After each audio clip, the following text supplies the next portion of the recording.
ரஜினிகாந்தோட நான் முரண்படுறோம்னா அவருடைய அரசியலோட, அவரோட கருத்தோட. தனிப்பட்ட ரஜினிகாந்த் மேல எனக்கு அளப்பெரிய மரியாதை உண்டு.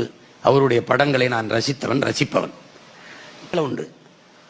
அவர் நிலத்தில் போய் மராட்டிய மண்ணிலையோ கர்நாடகாவிலையோ கட்சி தொடங்கினால் நான் அவரை வாழ்த்தி என்னை மாதிரி எவனும் பேச முடியாது.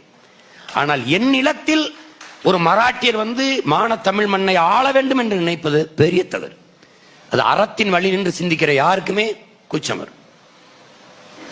தப்பு. தட்டு தடுமாறி நாங்கள் தமிழ் தேசிய பிள்ளைகள் எங்களுக்கென்று ஒரு அரசியலை கட்டி எழுப்பணும்னு துடிக்கும் போது மறுபடியும் திரைக்கவர்ச்சியை வச்சு மூடுவது என்பது பெரிய துரோகம். அதனால நம்ம எதிர்க்கிறோம். அது வேற. அவர் என்ன நடிக்கிறார், ஒரு நடிகரா அப்படின்னு நம்ம பேசலையே.